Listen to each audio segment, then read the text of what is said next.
Telemax presenta. Todos los seres humanos vamos por una vía libre. Lo importante es elegir el camino correcto. Comenzamos.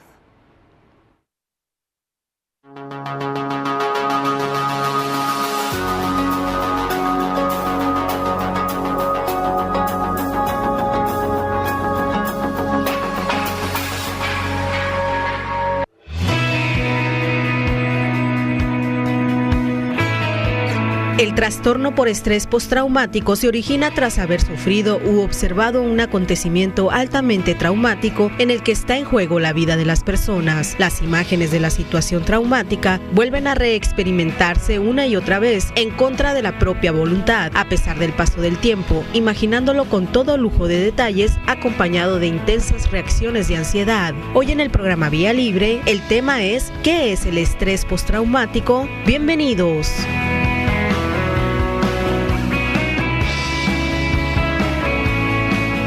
Muy bien, ya estamos iniciando el programa del día de hoy. Le quiero dar la bienvenida a nuestro psicólogo Adrián Chávez para hablar de este tema. Bienvenido, Adrián.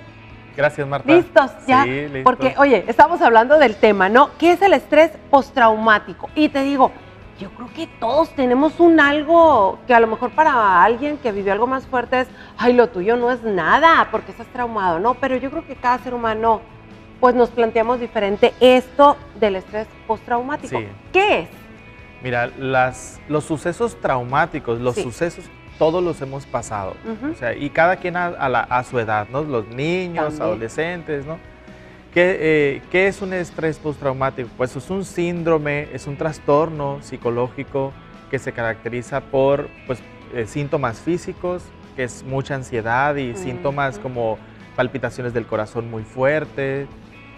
Síntomas psicológicos como preocupación extrema, síntomas de depresión, sobrealerta y pues la parte social también, que es dificultad para convivir con otras personas, incluso aislamiento.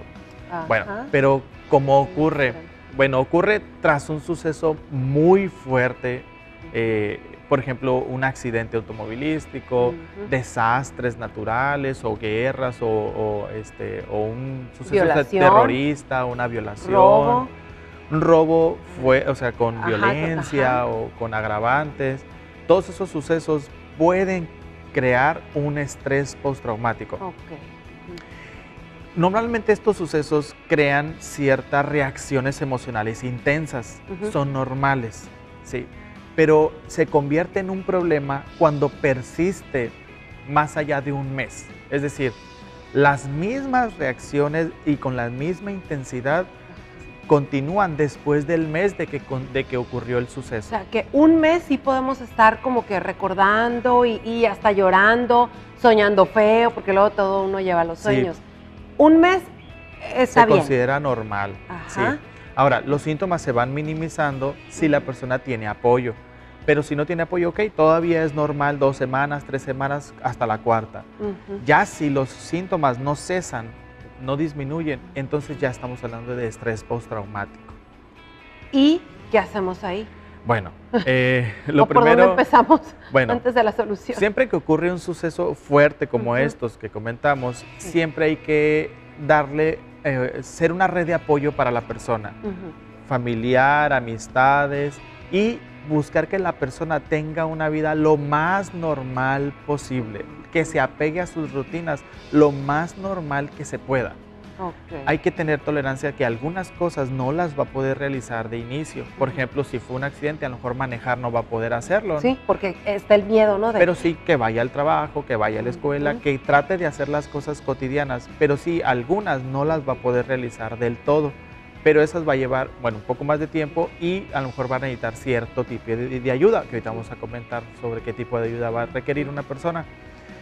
Esas redes de apoyo son muy importantes cuando ocurre el suceso. ¿Por qué? Porque dan seguridad, crean un lazo de protección a la persona y evita que los síntomas se desborden, decimos. O sea, es que te pueden llevar a situaciones también muy difíciles, ¿no? Sí, de hecho hay casos, la estadística es poca, pero sí hay casos en los que puede llegar incluso a las lesiones o el suicidio. Personas con un estrés demasiado y que además no tiene el apoyo y que además sigue estando en la misma situación pues difícil, y eso hace que las personas pues se quiten la vida. Fíjate, ahorita pensando que tú dices que un mes es normal la situación, los comportamientos y todo, pero muchas veces, por ejemplo, un caso cercano de la pérdida de una niña, de una hija, de repente decían, hey, momento, estamos viviendo el duelo, aunque nos estemos riendo, aunque estemos como que altas y bajas y ja, ja, ja, pero es un duelo, ¿no? No podemos juzgar a las personas que están pasando por ese estrés postraumático porque es su situación. Sí. O sea, pueden ser hasta disparadas las reacciones que tenemos, las emociones, ¿no? Como seres humanos. Sí, pueden ser muy variadas, pueden ser incluso alternadas, ¿no? Como dices, puede reírse, puede llorar y puede deprimirse y luego ponerse eufórica. Sí, Es decir, las alteraciones hormonales y químicas en el cerebro provocan toda esa alteración emocional. Entonces hay que tener paciencia y ser una red de apoyo nada más. Eso qué importante es, ¿verdad? Sí, ser una red de apoyo y dejar que la persona siga el curso normal del problema. Poco a poco hay que ir monitoreando que el problema va desapareciendo, pero ¿qué pasa cuando no? ¿O qué es lo que podemos hacer como para prevenir que persista el problema? Bueno, una de las cosas, aparte de ser una red de apoyo, la persona, aparte también de que continúe su vida lo más normal posible, es pues que busque cierta ayuda, el apoyo psicológico, incluso una valoración médico-psiquiátrica para ver si requiere medicamento para minimizar ciertos síntomas, sobre todo los de ansiedad y los del sueño. El sueño, qué impresionante. Y si no dormimos bien, no comemos bien, pues no podemos funcionar ni pedirle de más al cuerpo, ¿no? Yo creo que eso es vital. ¿Y qué es lo que más sucede? Sí, es lo más común, el sueño, la alimentación es lo que se pierde y es lo que primero que hay que recuperar y después ya el funcionamiento de la persona en su vida cotidiana. Ya, qué bárbaro. Vamos al corte comercial, regresamos.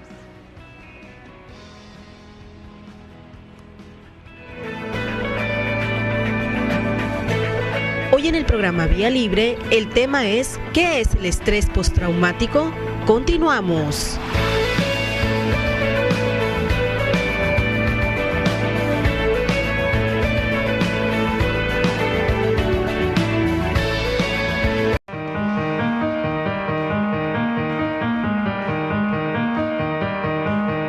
El estrés destruye nuestra capacidad de frenar nuestros impulsos, nos convierte en un auto sin frenos que termina atropellando a las personas que queremos.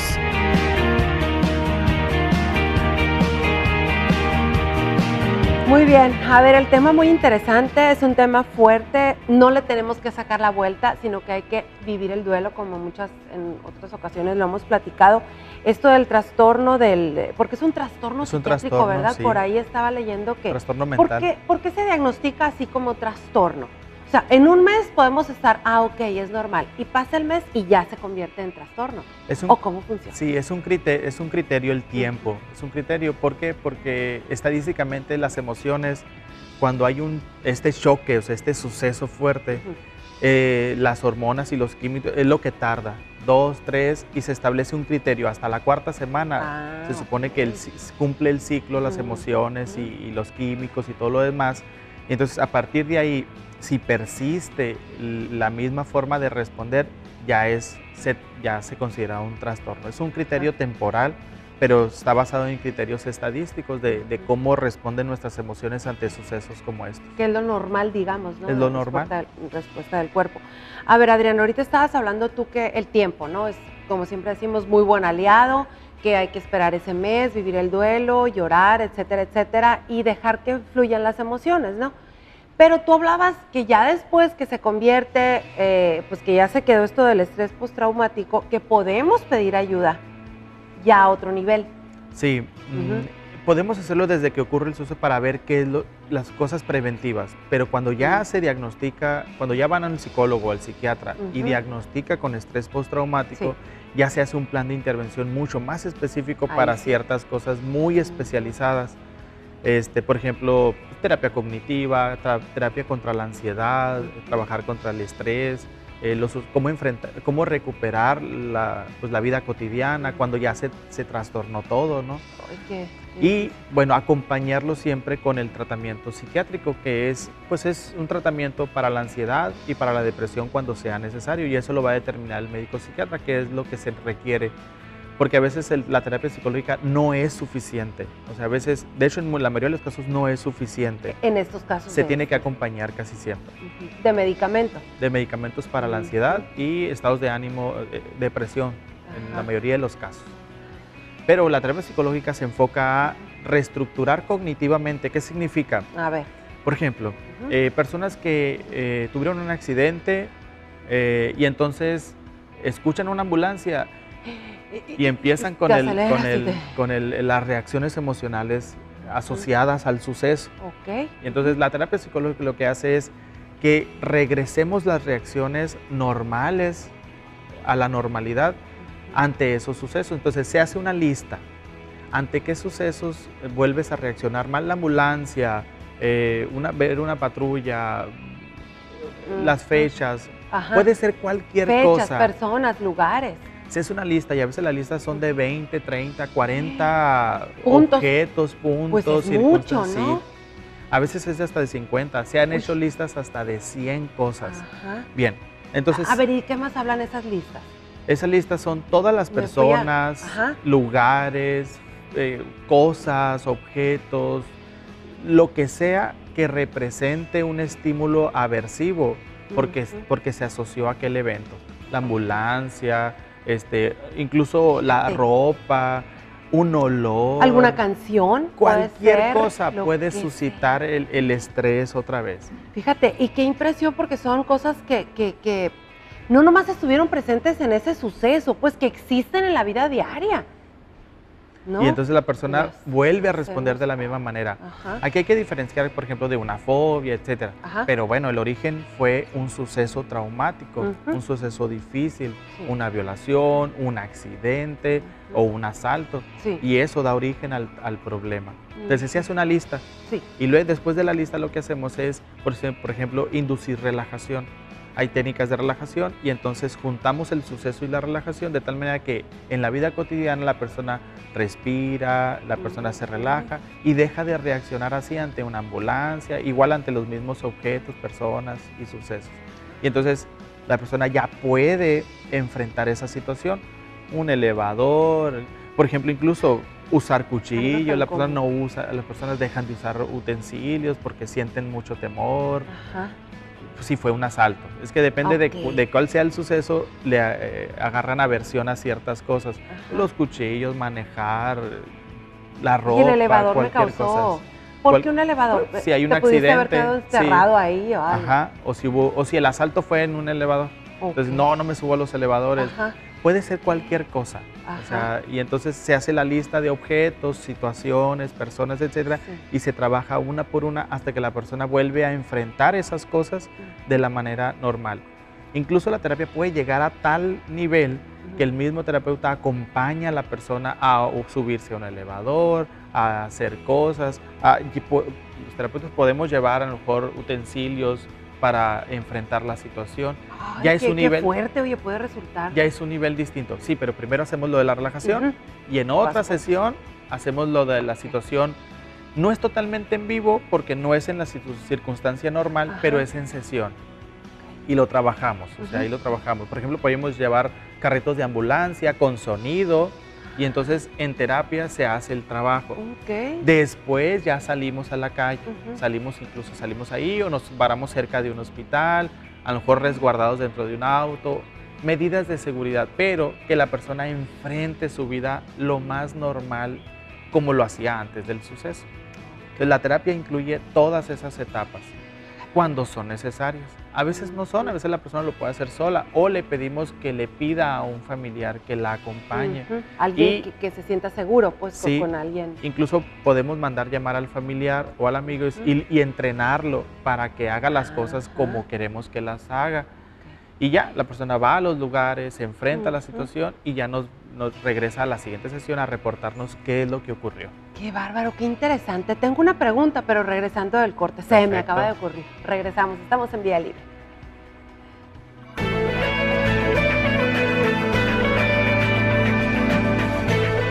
Estás viendo Vía Libre con Marta Hinojos y Adrián Chávez.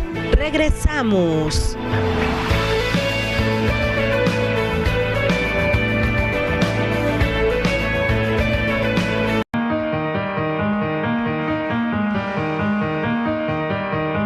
El que vive en armonía consigo mismo, vive en armonía con el universo.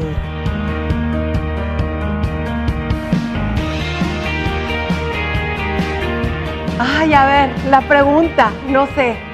Ahí te va, Adrián. Estaba pensando, nosotros como mamá, papá, que queremos proteger a nuestros hijos, al sobrino, sean los maestros, las personas que estén encargadas del cuidado de los niños, ¿no? Porque la mente de ellos está así como que muy blandita y todo. Entonces, les podemos transmitir ese estrés postraumático. Ya sé que es algo que nos pasó a nosotros y todo eso, ¿no? Pero le puedo transmitir a un hijo el miedo que yo tuve de a lo mejor de alguna vez que me salió un viejo en la calle, como dicen. El fariseo. El fariseo, que les tengo miedo. Entonces es, mijito, sube el vidrio, porque ay, el fariseo ahí viene. Entonces, pues no, qué mal. El estrés postraumático es nuestro, ¿no? Es mío. Lo que le transmitimos Yo lo sufrí, yo lo viví en su momento. Lo que hacemos es, le transmitimos a otros emociones muy parecidas a las nuestras, ¿no? Porque nos ven cómo reaccionamos y ellos pueden pensar que sí es peligroso, por ejemplo, o que sí es, de alguna forma hay que tenerle miedo, etcétera. Y ellos aprenden, los niños aprenden a reaccionar de la misma manera, aunque ellos no hayan vivido el suceso, pero sí aprenden. O sea, de repente tenemos papás e hijos como una copia, así como que mira igualito. Sí, pero el papá o la mamá ha estado reaccionando de esa manera ante él y le exige al niño, así como, córrele, y esto, y te va a agarrar, y te va a robar, etcétera. Entonces el niño aprende a reaccionar de esa manera, pero el estrés postraumático no es de él, es nuestro. Es mío, porque yo lo viví y se los quiero compartir. ¿Estamos mal? No es lo correcto. Mira, el criterio de salud mental, digamos, es que si funcionas en tu vida y si tus emociones no interfieren con tu vida cotidiana ni te provocan un malestar a ti, es normal. Ahora, ¿por qué? Porque se valora que muchas medidas de este tipo son preventivas. Por ejemplo, manejar, si uno tuvo un accidente y todo eso, manejar de manera más precavida, digamos. O póngase el cinturón, que es algo de seguridad, no es un miedo. Imagínate que no aprendiéramos y lo siguiéramos haciendo de la misma manera, ¿no? O sea, no, pues estamos expuestos. Ya la humanidad se hubiera, ya no existiéramos. Pues, se trata de que cuando tengamos sucesos fuertes, se trata de que, bueno, modifiquemos la conducta. Pues.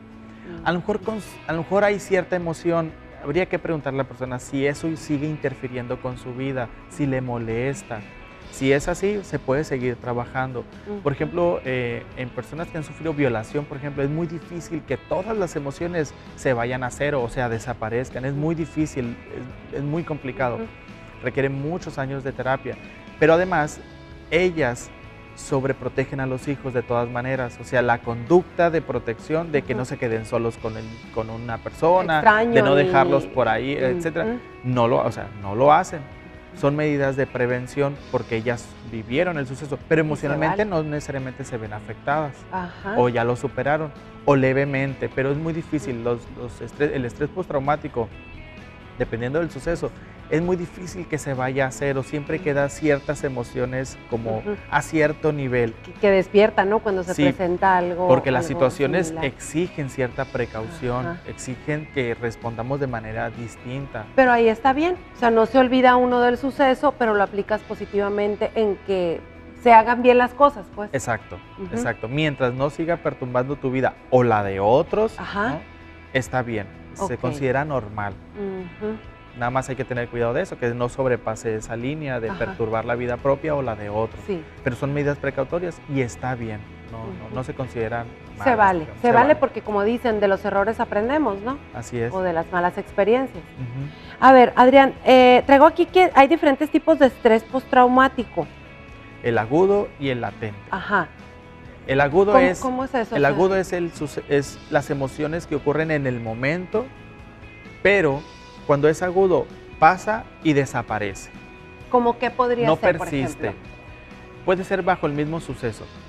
El otro es el que sí persiste y cada vez que pasa algo parecido o hay un estímulo que se parezca, reaccionamos otra vez con todas las emociones de nuevo. Incluso aunque se supere bajo terapia y todo lo demás, Sí. a los años, si pasa algo parecido, se recupera otra vez. En el agudo no. Tal que- Porque hay diferencias de personalidad Ujú. o, digamos, características en las personas que ayudan a que sea distinto. Ujú. Hay algo que le llamamos resiliencia. Ajá. Hay personas que son más resistentes. Ujú. A dos niños o dos adultos le pueden pasar lo mismo y uno reacciona de una manera y otro de otra. O sea, a uno le afecta y al otro no. O los dos lloraron en el momento, ¿no? Se Ujú. asustaron en el momento, pero la recuperación fue muy distinta. Este subió, bajó y este se quedó. Ok. O sea, se quedó así reaccionando. Parado, como dicen, sí, ¿no? en shock y en shock y en Ujú. shock y no baja la ansiedad, no baja la ansiedad. Y en otros puede reaccionar de la misma manera, llega a un tope y disminuye. Ese es el agudo y desaparece.